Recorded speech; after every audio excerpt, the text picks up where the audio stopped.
news. President Trump just said moments ago on Truth Social that he will be suspending bombing for 2 weeks.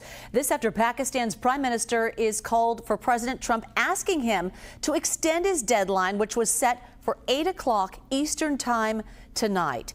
For background, earlier President Trump had warned on Truth Social tonight, quote, "A whole civilization will die tonight, never to be brought back again.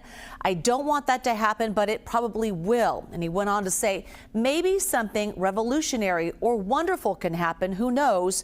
We will find out tonight.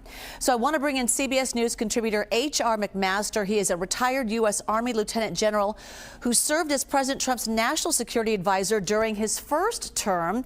Thanks for joining us. So President Trump just announcing he agreed to suspend attacks on Iran for 2 weeks. What are your thoughts on that, this new information?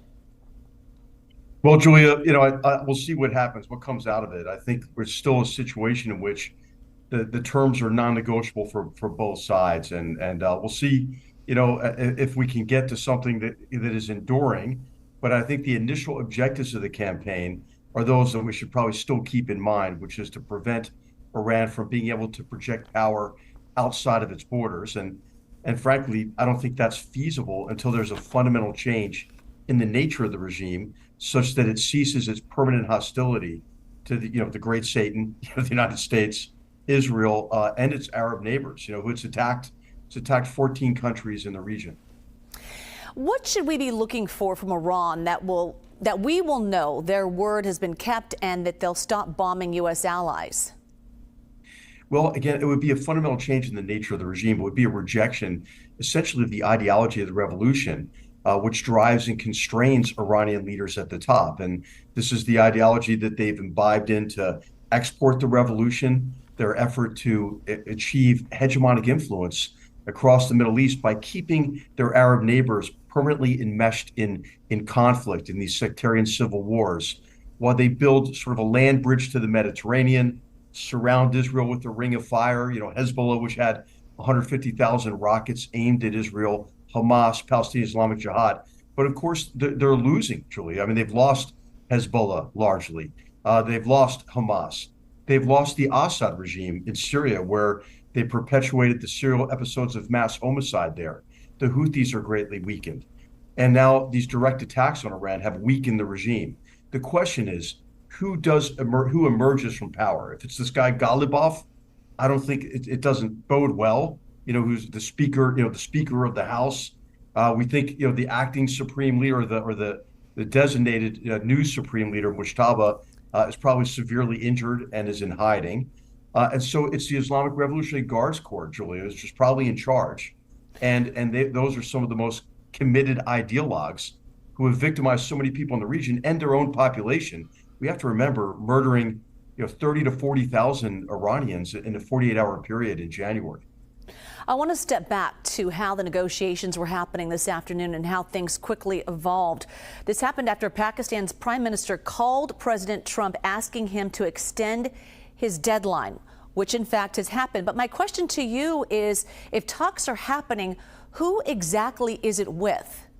Yeah, that's a really good question, because what's happening is those who may be talking, like Ghalibaf, who I mentioned, when they're asked about it, they're like, "Oh no, I'm not talking," because they're afraid of maybe even more extreme people within their own security forces in the RGC.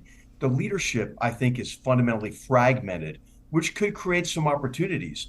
I mean, are there some people within the Islamic Revolutionary Guards Corps who think it's a bad idea to commit mass murder against their own people, that think it's been a bad idea to wage a proxy war against the United States and Israel for 47 years? Where has that got them? Got them nowhere.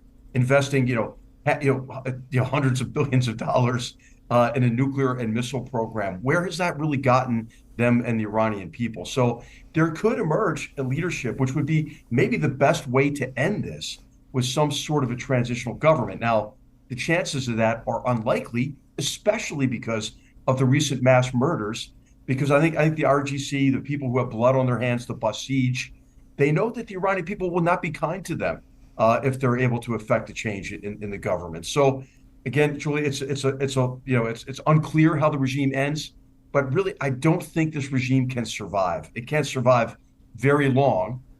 because of the multiple problems it's created for itself, and now this very successful coalition campaign against the Iranian regime, its sources of strength and support, including the Basij and the IRGC, the Islamic Revolutionary Guards Corps, the Navy, its missile and drone strike complex, and so forth.